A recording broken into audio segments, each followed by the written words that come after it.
Allah akan selalu membimbingnya untuk mencapai kemuliaan dan untuk menuju kepada kebesaran. Janji Allah kepada Nabi Muhammad terus terbukti karena sejak itu nama Nabi Muhammad SAW semakin terkenal, kedudukannya semakin bertambah kuat sehingga mencapai tingkat yang tidak pernah dicapai oleh rasul-rasul sebelumnya. Pada ayat kelima, Allah Subhanahu wa Ta'ala menyampaikan berita gembira kepada Muhammad Rasulullah Sallallahu Alaihi Wasallam bahwa Allah akan terus melimpahkan anugerahnya kepada beliau sehingga beliau menjadi senang dan bahagia.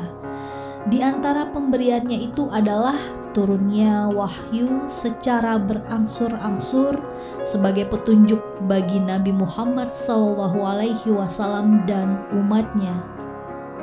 Kemudian pada ayat ke-6 Allah Subhanahu wa Ta'ala mengingatkan nikmat yang pernah diterima Nabi Muhammad dengan mengatakan, "Bukankah engkau, hai Muhammad, seorang anak yatim, tidak mempunyai ayah yang bertanggung jawab atas pendidikanmu, menanggulangi kepentingan serta membimbingmu, tetapi aku telah menjaga, melindungi, dan membimbingmu serta menjauhkanmu dari dosa-dosa perilaku orang-orang jahiliyah dan keburukan mereka sehingga engkau memperoleh julukan manusia sempurna." Selain itu, Allah juga mengingatkan keadaan Nabi Muhammad yang lainnya, seperti tidak mengerti tentang syariat, tidak mengetahui tentang Al-Quran. Kemudian Allah memberikan petunjuk kepadanya. Hal ini diterangkan dalam ayat ke-7. Sebagaimana firman-Nya dalam ayat ke-8, Allah Subhanahu wa Ta'ala juga menyatakan bahwa Nabi Muhammad adalah seorang yang miskin. Kemudian Allah memberinya harta benda berupa keuntungan yang amat besar dari istrinya Khadijah, baik harta yang diperdagangkan maupun yang digunakan untuk dakwah. Lalu pada ayat ke-9, sesudah mengingatkan tentang bermacam-macam nikmat yang diberikan kepada Nabi Muhammad, Allah kemudian meminta Nabi Muhammad agar mensyukuri nikmat-nikmat tersebut serta tidak menghina anak yatim dan tidak mengambil haknya. Selain itu, dalam ayat ke-10 Allah Subhanahu wa Ta'ala memerintahkan kepada Nabi Muhammad agar orang-orang yang meminta sesuatu kepadanya jangan ditolak dengan kasar dan dibentak, malah sebaliknya, agar diberi sesuatu atau ditolak secara halus. Allah Subhanahu wa Ta'ala mengakhiri surah Ad-Duha ini dengan menegaskan kembali kepada Nabi Muhammad agar memperbanyak pemberiannya kepada orang-orang fakir dan miskin serta mensyukuri, menyebut dan mengingat nikmat-nikmat Allah Subhanahu wa Ta'ala. Surah Ad-Duha banyak dibaca pada saat melaksanakan sholat tarawih, sholat jamaah, dan sholat duha yang merupakan ibadah sholat yang telah diwasiatkan Nabi Muhammad kepada Abu Hurairah ketika mengerjakan sholat sunnah duha, yaitu pada waktu matahari terbit hingga menjelang masuknya waktu zuhur. Surat Ad-Duha juga dapat dibaca pada rakaat pertama setelah membaca surah Al-Fatihah. Sesudah surat Ad-Duha diturunkan, Nabi Muhammad SAW mengucapkan takbir sesudahnya. Maka setelah membaca surat ini, disunahkan mengucapkan takbir. Menurut suatu riwayat, diperintahkan mengucapkan takbir sesudahnya dan sesudah surah yang mengiringinya. Ulama qura atau ahli baca Al-Quran menyebutkan korelasi kesunahan takbir di membaca surat Ad-Duha dan seluruh surah setelahnya ketika wahyu terlambat kepada Rasulullah SAW dan terjeda beberapa waktu. Kemudian malaikat datang memberikan wahyu kepadanya, yakni surat Ad-Duha kepada Rasulullah, hingga Rasulullah bertakbir karena bergembira. Salat duha memiliki beberapa kemuliaan, diantaranya yang bisa diketahui dari hadis yang diriwayatkan oleh Abu Hurairah. Rasulullah Shallallahu Alaihi Wasallam, kekasihku itu berwasiat kepadaku 3 hal. Pertama, puasa 3 hari setiap bulan. Kedua, 2 rakaat duha setiap hari. Dan ketiga, sholat witir sebelum tidur.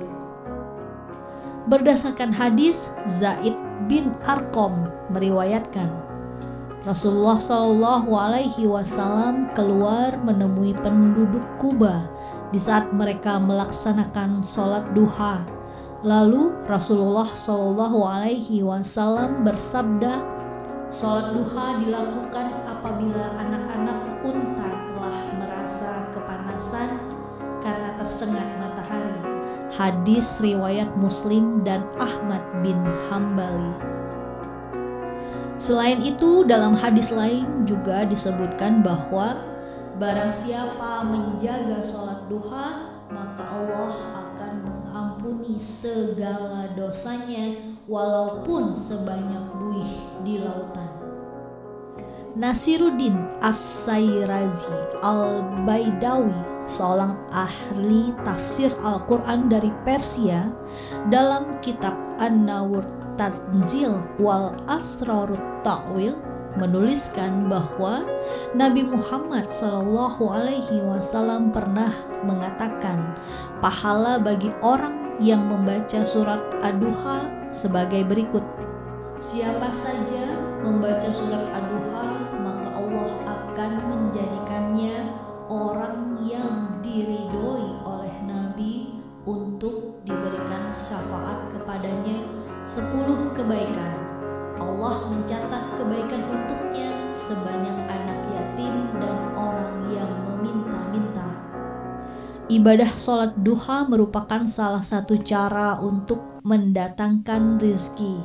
Insya Allah, dengan melaksanakan serta membaca surahnya dan yakin atas kuasa Allah, kita akan mendapatkan rizki yang berlimpah, rizki yang bermanfaat bagi kehidupan dunia maupun akhirat.